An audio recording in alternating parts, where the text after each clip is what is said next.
Hi guys, welcome to another episode of Faithcast. Today I'll be talking to Reina or Auntie Reina, and we're just going to hear a little bit about your Christian life and anything else you want to share about God. Mm-hmm. So let's start with your name.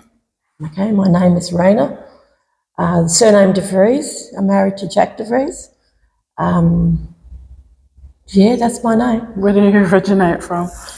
I was born in Holland, and in Holland the tradition was that sons and daughters are usually named after the grandparents. Oh yeah. So my mother's name was Krantje, who she was named after her grandparent, and I was supposed to be named the same thing. Yeah.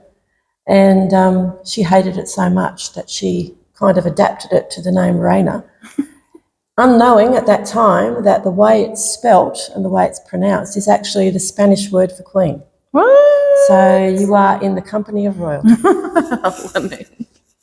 How long have you and Jack been married for? Oh, this is scary. 52 years this year. Whew. Yes, foof, indeed. Yeah. It's a long time. You realise that at this end of it. Yeah. Yeah. How old were you when you got married? 21. He was 24, I was 21. Wow. Kids? 4. And that actually makes you feel real old when your oldest son is 2 years off turning 50.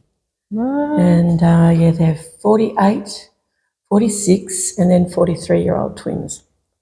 So 4 of them all together. Grandkids? 3, strangely enough. At this stage of life, I thought I'd have a lot more. Our oldest son has 2 daughters, 14 and 16, and then there's a huge gap, and our youngest son has a son 18 months old. So did you grow up in a Christian home? I did. And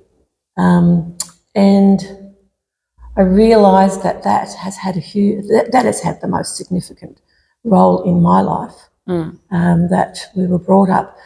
I'm going to say we were brought up in a churched family. So church became a tradition. This is something we did every week. We went to church. I went to the church programs for whatever my age was at the time. I did it for that. And I realised looking back that my parents also were church people, but were very young, I'm not going to say naive, but were very young, immature Christians, even as they grew older, because I've had the privilege of having access to far more programs or far more understanding of a deeper faith. And that's not saying that my parents weren't Christians, but they were very immature Christians. So were they also Christians in Holland? Like were their families Christians as well? Yes, they were. Again, we were already churched in Holland, and the church itself was extremely traditional. And now I understand that we are saved by grace and not by works. It's what Jesus has done, not by what we've done. And I think in that particular generation, it was more about what you do. Oh yeah.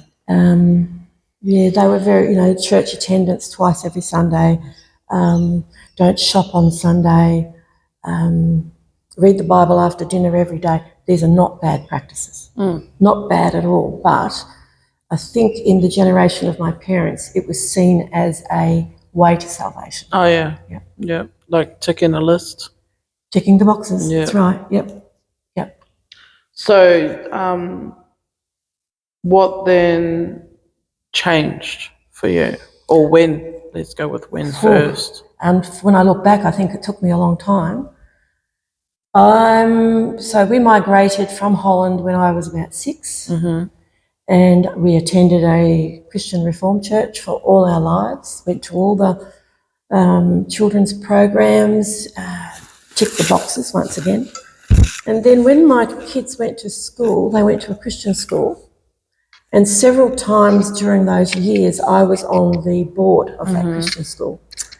And I was on a committee of that board that interviewed parents of children to admit them to membership of an association.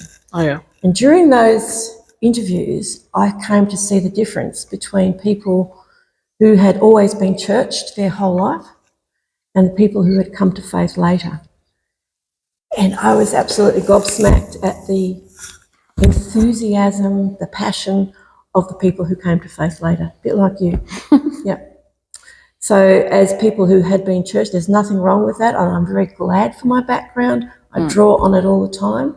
Even my oldest son said, and my oldest son doesn't go to a Reformed church anymore, but he does a lot of leadership in the church he goes to, and he says it's amazing how much he draws on that background that he grew up in, which is the same for us. But when I was interviewing people and I saw the difference between the passion of one and the habits of the other, Oh, yeah. I started to think about it differently. And I can't say there was any particular aha moment, but it did change for me then to delve into it and to see that we are saved by what Jesus has done, not by what we do. So that's what made the difference for me. That's so crazy. I was in my mid to late 30s. Yeah. Yeah. That's crazy. Well, I'm very thankful for it. Yeah. Very thankful for it.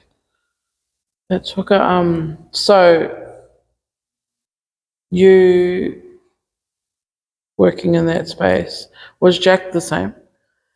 We were both the same. Yeah. And we realised that we can talk about it now very easily, how different we looked at life. Jack took a bit longer. I mean, I had the privilege of being on this board and then being asked to conduct interviews. So that's what actually taught me. For Jack, it took a bit longer, but he realises now too how he was a tick-the-box Christian, probably is the best way to put it.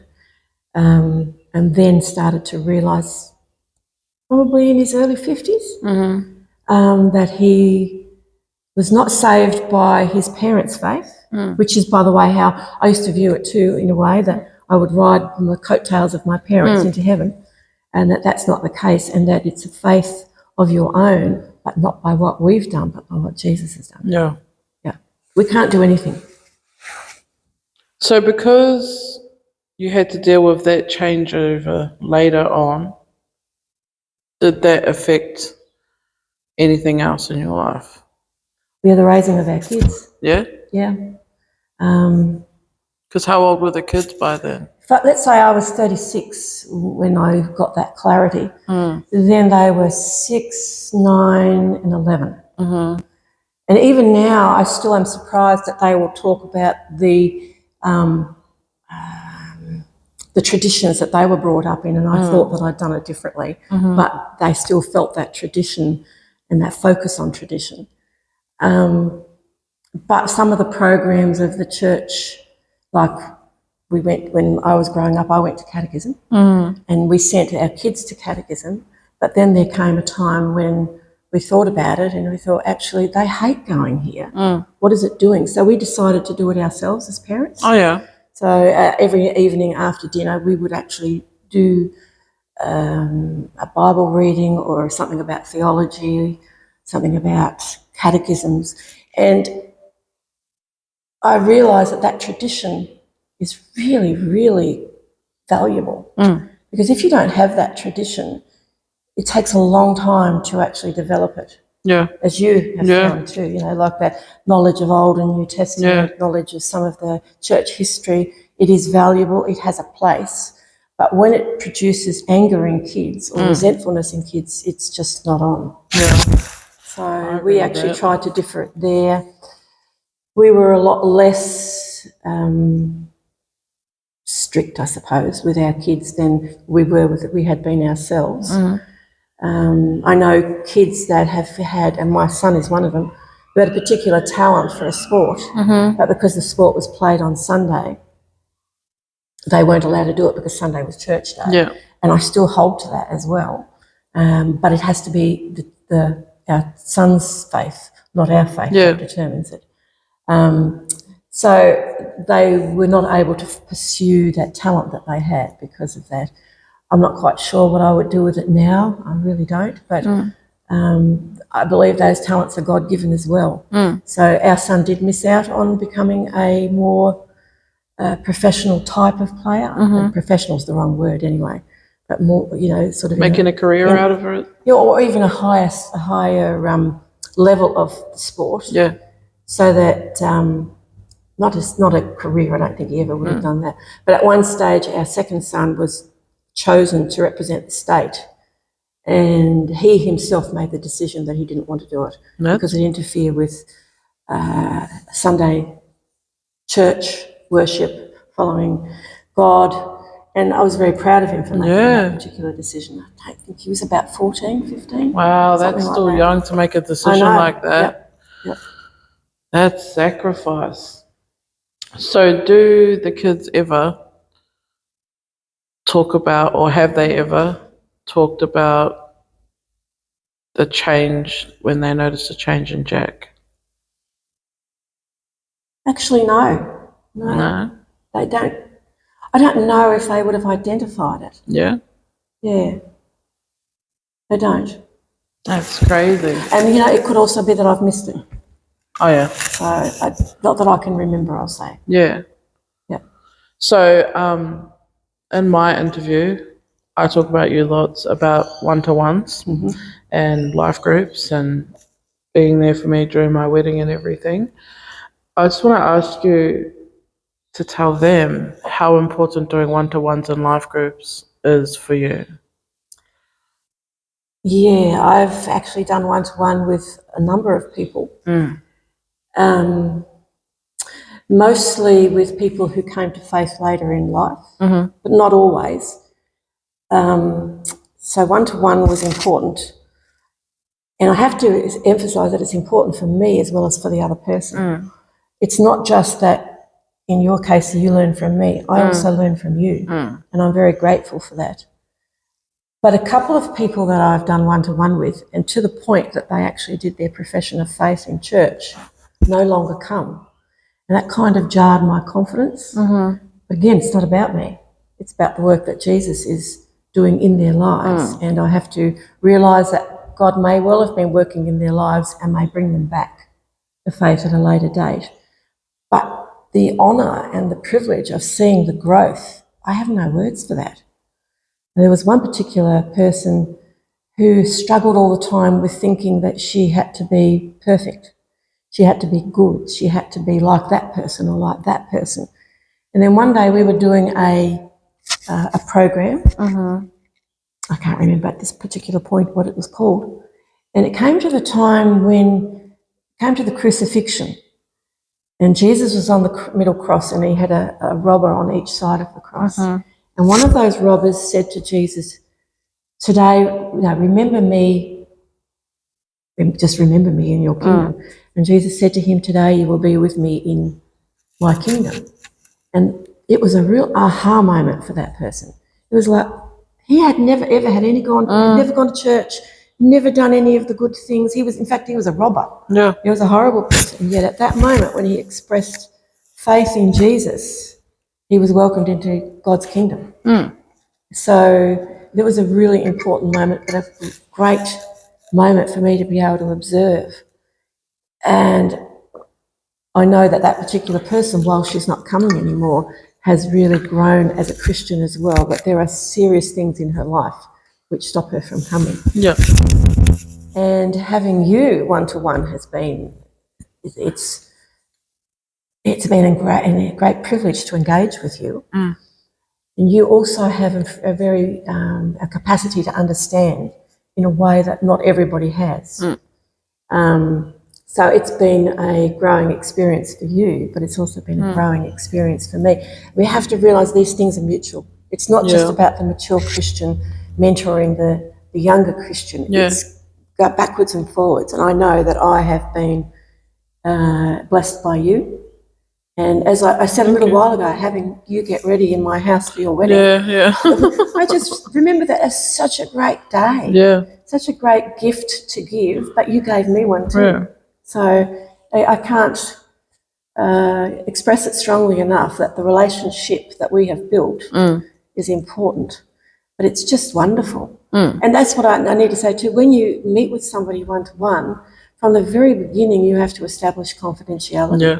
They can trust me with whatever they want to say, and I can trust them with whatever I want to Yeah. say.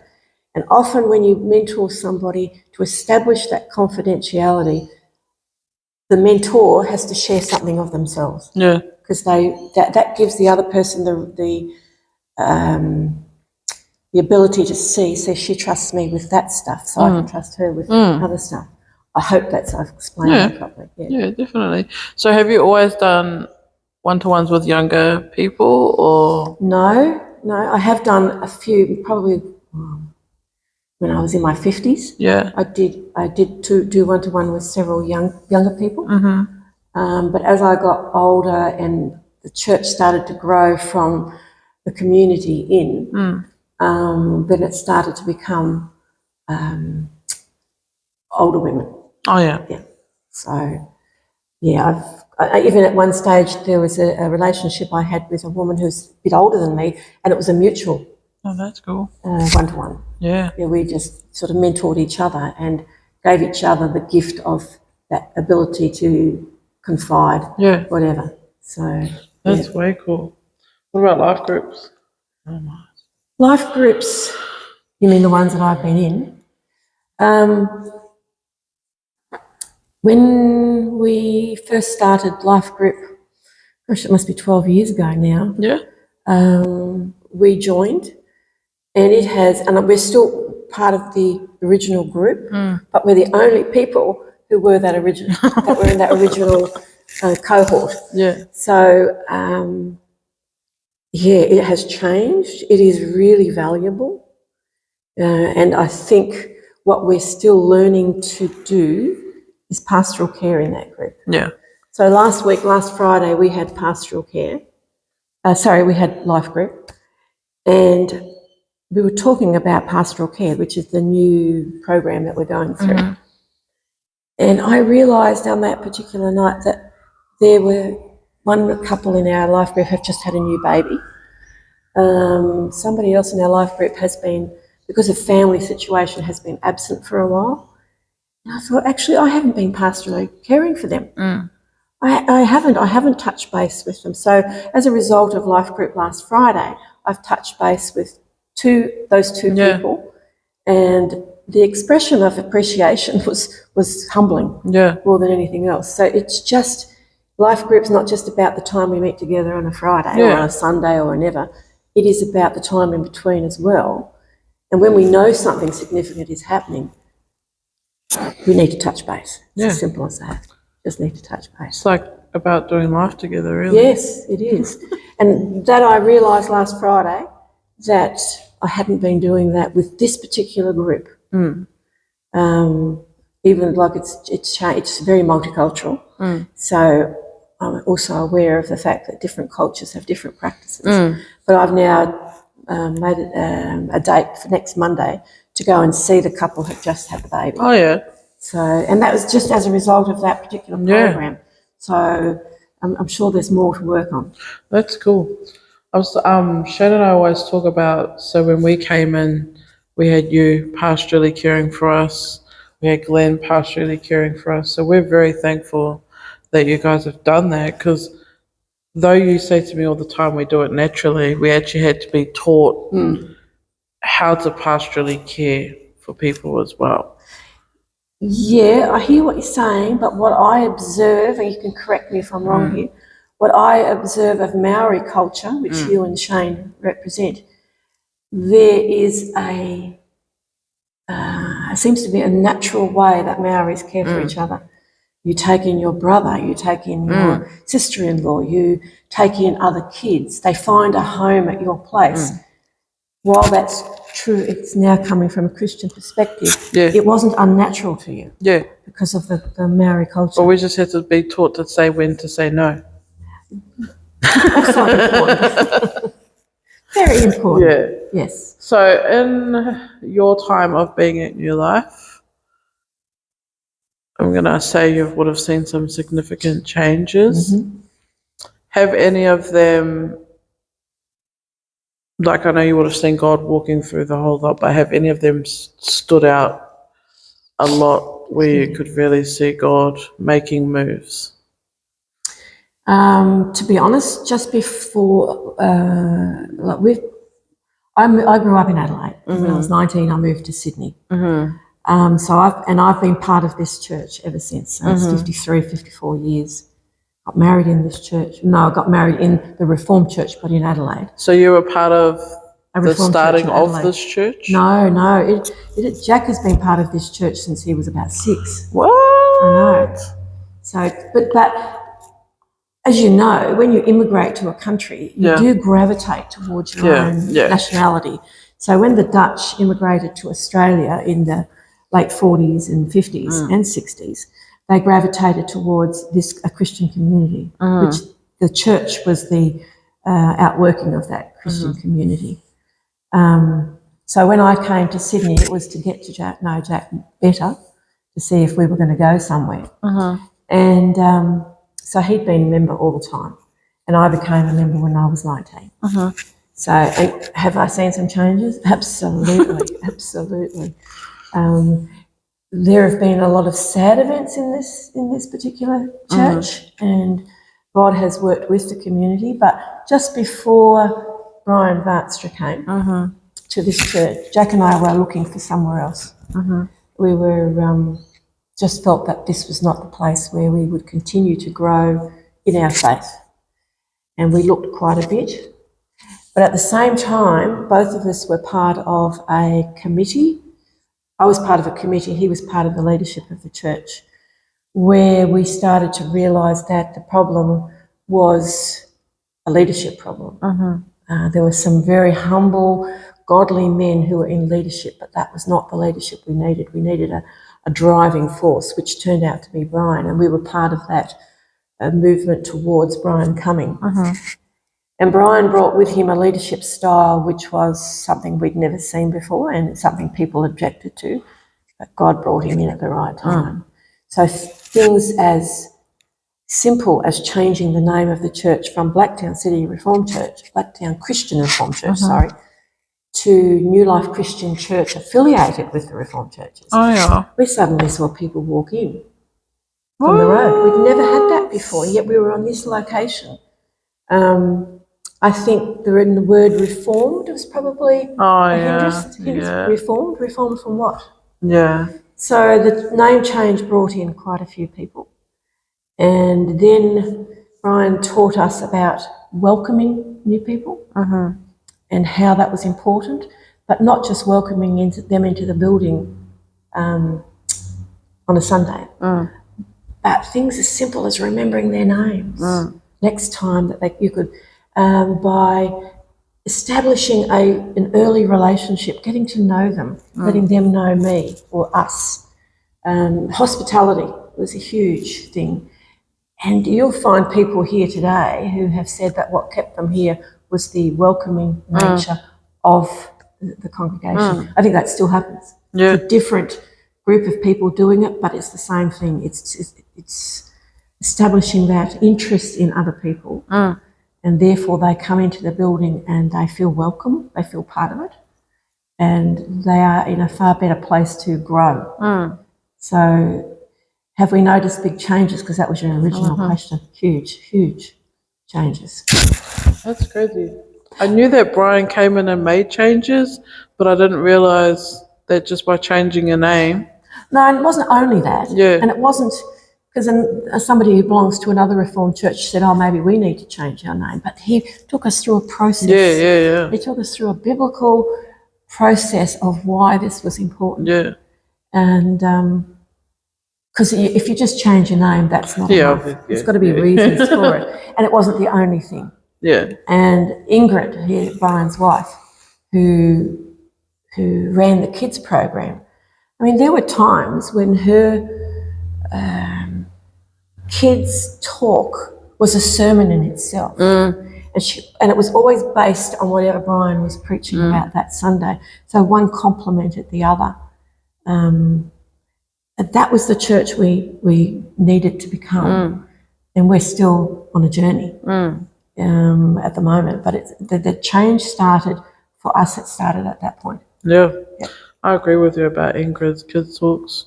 I feel like it was always a prepper for what was coming. Yes. So you had a sometimes- semi-understanding of what Brian was going to preach So about. this is the children's version, but Yeah. that's actually set the stage for you to hear the next one. And it helps so much. Yes. Shane and I used to like watching those. So in all of that, and you've been at New Life for a very long time. 54 years. Wow, Yep. that's crazy.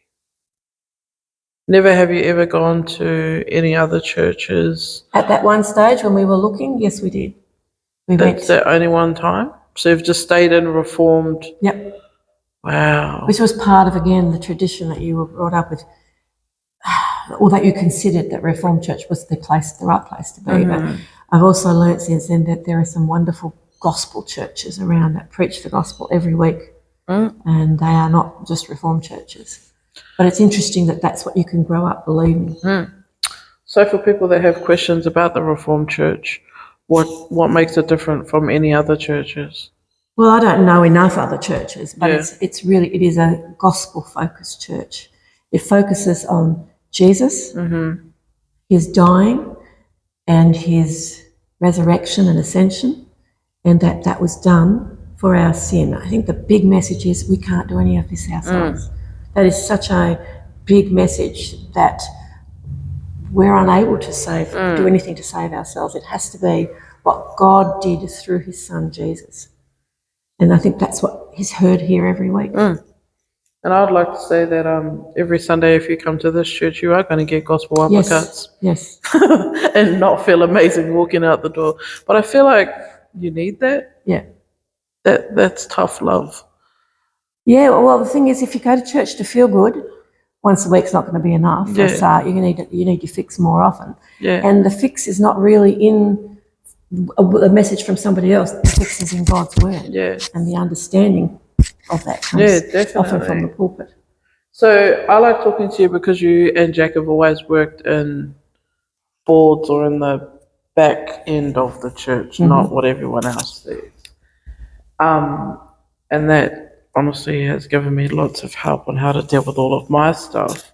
Have you had many other one-to-ones that have also been working in the admin side of churches, or have they always been just congregation members? I think just congregation members. Yeah. Not that that's a bad thing, guys. I didn't mean to sound like that. Yeah, just congregation members. Nothing.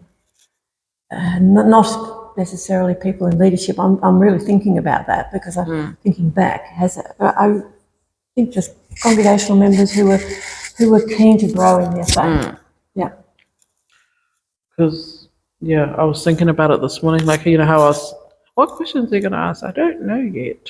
But I really want to talk to you, not today, but at some stage about my growth, not only in the word that you've helped me with, but also because behaving like a Christian is hard too when you've converted in the later stage of your life, just so everyone knows. And then also in the admin side of stuff, because though it's a church, you semi have to run it like a business, but then you also have to be patient because you're working with Christians. Which is hard, and people cause problems all the time. All the time. Which is really hard. Yeah. So is there anything else that you would like to share about you? I've already got the subjects lined up for when we meet up next, which will be interesting. Anything else you'd like to share? Anything encouraging? I think that just because you've been a Christian for a long time doesn't mean you don't struggle. There are times when I especially read the Bible, and in a particularly controversial area, I think, do I really believe this? Do I really believe this? And yeah, I do. I do. Because what you're reading can be so confronting. It brings me back to a moment when Jack and I went on a trip to the Middle East. And we were in a place in Syria. Syria was peaceful at that stage, called Palmyra. And we went to the ruins of a temple of Baal. It was huge, just huge. And I remember sitting there in the middle of the place thinking, so many people came to worship here and believed that their worship of God was right, and yet the practices were so awful. So many, because we were in a Middle Eastern country, there are millions of Muslims all around us who believe that the Islamic faith is the right faith, that they are right with God because of it. And I thought, suddenly this thought came, how do I know I've got it right?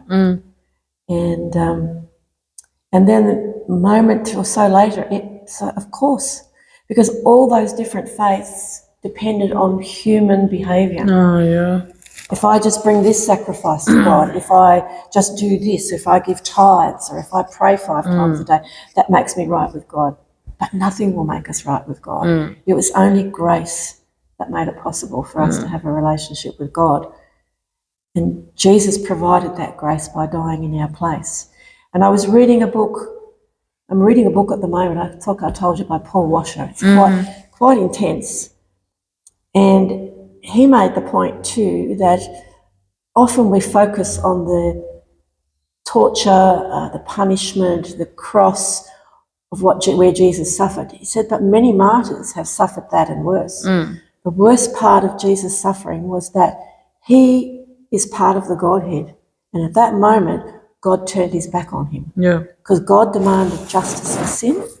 The justice came through Jesus, and in those moments, he was alone. And in his whole life, from eternity, the beginning of eternity, he had never been alone. God turned his back on his son. And that was the punishment and the torture that he was dreading beforehand, and dreaded it and reacted to it. And I think that's missed quite often. We only talk about the horrendous nature of his punishment physically, but spiritually is where he suffered the most. Yeah.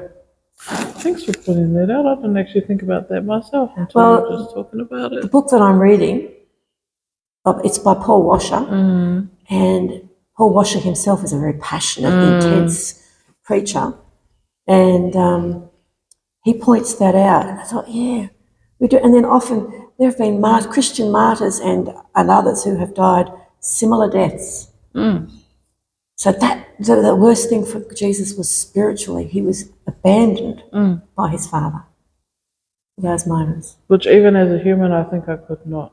With a human father, let alone the creator, let alone the creator of the world. Yeah, exactly. It just makes my heart cry actually thinking about it. Yeah. Yeah.